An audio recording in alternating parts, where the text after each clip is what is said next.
Boa tarde a todo mundo, sejam todos muito bem-vindos. Meu nome é Renato Spomberg, psicólogo clínico e empresarial. A gente vai estar falando aqui sobre o tema da autoestima, só que antes disso a gente vai fazer uma pequena pausa e a gente vai respirar um pouquinho. Então eu vou convidar todo mundo a fechar os olhos um pouquinho, sentar numa posição bem confortável, bem relaxado. E eu vou tocar aqui só para a gente começar e terminar. Então, vou pedir para todos fecharmos os olhos, se sentar bem confortável, coluna ereta. E vamos só respirar. Inspirando e expirando bem tranquilamente, no seu ritmo. E o importante é você tomar consciência da sua respiração. Observe o ar entrando e o ar saindo.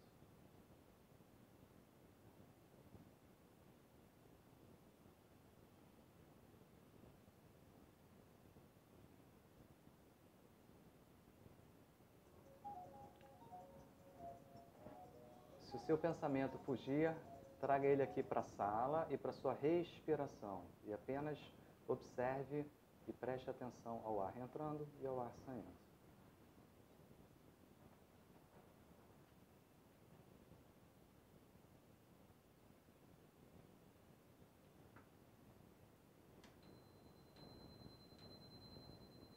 A gente pode abrir os olhos lentamente. Quem conseguiu ficar aqui com o pensamento? Tá. Quem que não conseguiu, que ia e voltava? Tá. E a gente vai entender, muitas vezes, por que isso acontece com a gente, né? Do pensamento ir e voltar.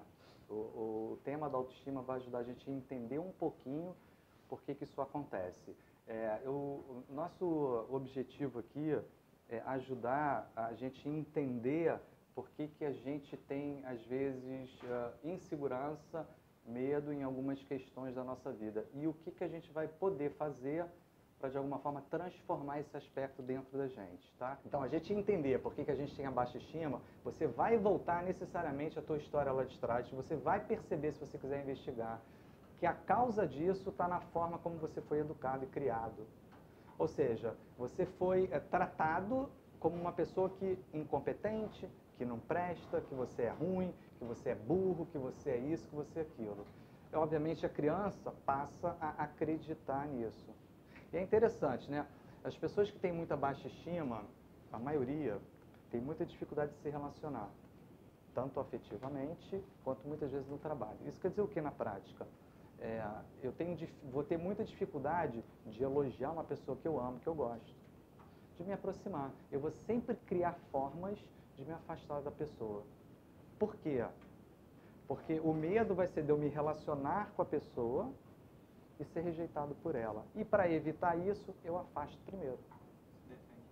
Oi? Se defende. Se defende. Eu vou me defender para não sofrer.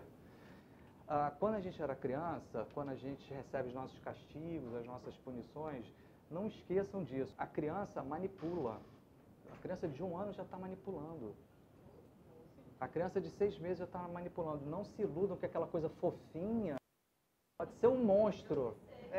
Então assim, não achem que um neném, que uma criança é um ser santo, é um ser puro, porque não é. Porque assim, está no DNA nosso essa questão da manipulação. O neném está lá no berço chorando, né? Porque ele quer comer, está com fome, né? Fica lá, nhê, nhê, nhê, nhê. E eu assisti um vídeo muito interessante, quando o neném estava lá, né? Aí era o pai ou a mãe. Quando chegava perto, né? Quando a criança abria a porta, ela já parava. Ela já sentia que estava chegando. Aí não dava comida, voltava. Ué, ué, ué. Abria, parava. Né? E aí os pais viam do vídeo, né? E de repente a criança olhava, é assim mesmo, ela olhava, não via nada. Ué, ué, ué. De repente, do nada. E aí eles resolveram não fazer nada. Não vamos dar comida, vamos ver o que acontece. Aí a criança, de repente, começava a chorar, aí os pais ficavam esperando. Teve uma hora que a criança cansou, e aí parou. Aí mostra no filme, quando eles entram no quarto, a criança começa a chorar. Qual é a questão? A questão é o tempo todo que esse jogo de manipulação acontece entre a gente o tempo todo. Então, assim, eu falei aqui na outra palestra, todos nós mentimos. Existe um estudo da Universidade de Stanford, há 2 anos atrás, nos Estados Unidos, que nós mentimos pelo menos 10 vezes por dia. E por que a gente mente dessa forma? Para se defender, como você falou. Se defender de quê? Do medo de abandono. De eu querer ser reconhecido, de eu querer ser aceito num grupo, numa empresa, num grupo de amigos, na família, em algum lugar que eu queira fazer parte. Então a gente mente. Então, muito cuidado, porque vocês mentem para vocês mentem para o parceiro de vocês mentem. Alguém aqui não mente? Alguém aqui, é uma pergunta, alguém aqui não mente? Bom, eu sou advogado, então não posso. O segundo na lista dos psicopatas. Se cuida, hein? Então, a gente mente, mas a gente mente. O que é importante para a gente ter a nossa autoestima? É mentir consciente. A gente tem que mentir consciente. Porque assim, dizer que não mente é besteira, né? Porque mente. Porque a mentira se tornou para a gente algo de proteção da nossa vida. Só que a gente vai crescendo e a gente confunde um pouco as coisas. A gente não sabe mais quem nós somos e quem é o nosso crítico interno. E aí é uma grande confusão. Você começa a mentir o tempo todo. Aí a gente vai chamar de pessoas que a gente chama de mitômanos, né? Que são pessoas que mentem descaradamente. Mas a mentira, ela é necessária para a gente viver desde que a gente tenha consciência dela. Eu não estou falando para ficar mentindo para teus pais, não, tá?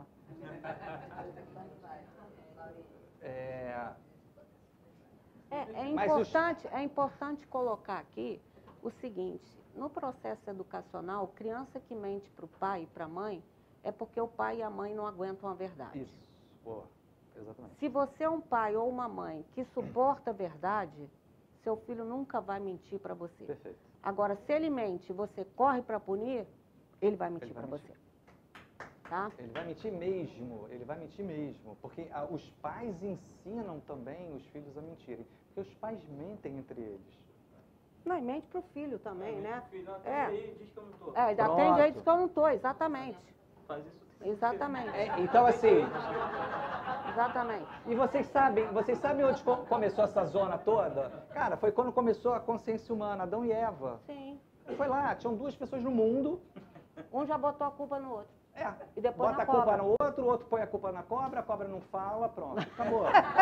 E nós saímos de Adão e Eva e a gente tem isso no nosso DNA, tá? Então, assim, vamos mentir? Não tem problema. Faz isso de forma consciente. Não acredite na sua mentira. Eu ia falar isso. Tem pessoas, inclusive eu conheço, que ela já mente, tanto que ela acredita naquele de mentira que ela inventou. Porque a realidade dessa pessoa mudou. É aquilo. Sim. É aquilo. Ela muda. Exatamente. Sim.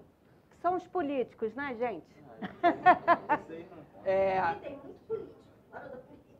Tem. Tem.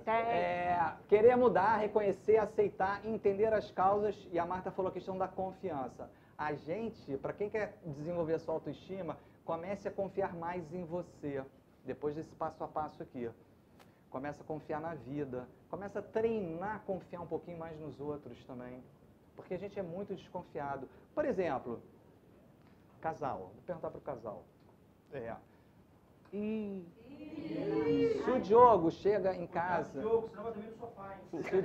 Se o Diogo chega em casa hoje, ele diz assim, ele te elogia, ele faz um elogio para você, ó, né? Assim, puxa, muito legal. Qual é o teu primeiro pensamento? Tá querendo alguma coisa. Peraí, deixa... Tá querendo alguma Qual o primeiro pensamento? Ele já tem esse hábito, então... Ele costuma te elogiar. Que isso, Diogo? Aí, garoto. Ótimo.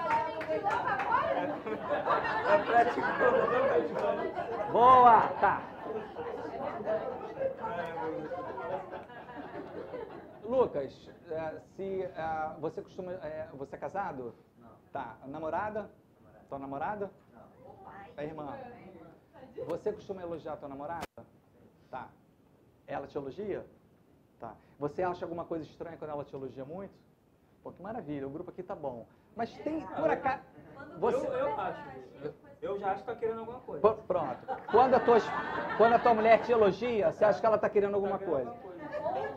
No caso da mulher, quando o homem elogia muito, ela perguntou Seu pensamento. Quando dá presente, então, minha filha, pode dar bazuca, dá logo 1,50 na cara que já se entregou. Não, mas olha só, cada caso é um caso. A questão é que quando a gente recebe um elogio ou elogia, é comum a gente estranhar.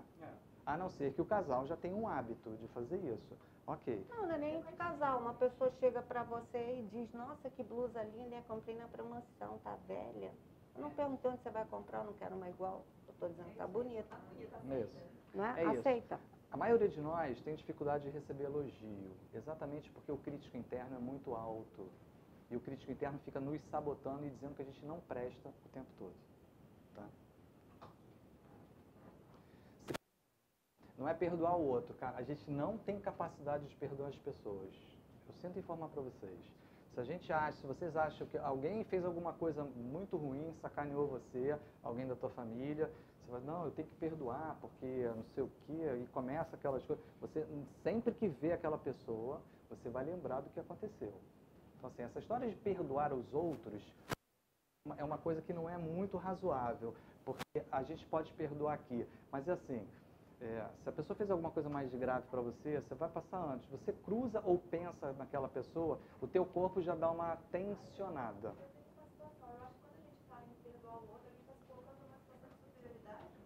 Isso, é isso. A gente só pode perdoar a gente. Posso falar uma coisinha? Se for rápido, pode. Se for rápido, é rápido. Porque, na verdade, o perdão é a gente não se deixar mais levar pelo mal que aquela pessoa nos fez. Porque amnésia e Alzheimer a gente só tem quando tem mesmo. Esquecer ninguém esquece, eu não tenho Alzheimer. Agora eu posso me libertar do mal que aquela pessoa me fez. Esse é o máximo do perdão que eu posso dar. É isso aí, devolve o presente. Isso, devolve o presente. Mas você não vai esquecer mais. Não, esquecer. Não, aí é amnésia, né? Agora, em relação a você, para a gente melhorar a nossa autoestima, a gente precisa se perdoar. O que quer dizer isso? O que quer dizer isso? Você se achava que você era uma pessoa incompetente, você achava que você era uma pessoa que não conseguia se relacionar ou não conseguia um bom trabalho. Começa a dizer para você que você não é bem isso, não. Que era um aspecto teu que estava falando isso para você. Porque você não é isso. Ninguém é isso. A gente se tornou isso fruto desse medo do abandono e da defesa que a gente criou para se proteger das punições e da rejeição. Nenhuma criança que é rejeitada, se ela não for ajudada quando ela se tornar adulto, ela não vai lidar bem com relações afetivas. Vai ser difícil. Ela sempre vai querer ou agradar todo mundo, ou ela vai ser rebelde, ou ela vai ser submissa, ou ela vai ter dificuldade de se aproximar das pessoas. Ou vai ser agressiva se ela não se cuidar. E não tem jeito. E a maioria dos nossos filhos que viraram adulto, e mesmo nós, em alguns momentos lá atrás fomos abandonados, rejeitados e humilhados, e a gente acaba repetindo isso quando a gente cresce, com as pessoas que a gente se relaciona e também com os nossos filhos. Tá? E o sexto passo é ir em frente apesar do medo. Então, passo a passo, eu querer mudar, eu reconhecer a minha dificuldade de ter autoestima, eu aceitar essa minha questão, eu entender os motivos que me fizeram ficar desta forma, confiar em mim e na vida e nas pessoas, eu me perdoar e eu seguir em frente apesar do medo. A gente não vai conseguir eliminar o nosso medo, esse medo do abandono. A gente não consegue eliminar, mas a gente consegue lidar com ele. A gente consegue seguir em frente apesar do medo. Né? Quando a gente fala lá nos 30 segundos, né, no BNI, muitas pessoas têm medo, né, de falar, ficam, né, inseguras. Mas a gente fala, a gente não fica paralisado. Quando é uma coisa mais extrema, a gente fica paralisado. Mas a questão é seguir em frente apesar do medo. Não adianta tentar eliminar o medo, a gente não vai eliminar o medo como a gente não elimina o crítico interno. A gente aprende a lidar com o nosso crítico interno, mas a gente não elimina ele. A gente tem o crítico interno e a gente tem a nossa consciência. A questão é quem é que você quer escutar? O teu crítico interno ou a tua consciência? Você pode escolher quem você quer escutar. Para isso, você tem que melhorar a tua autoestima.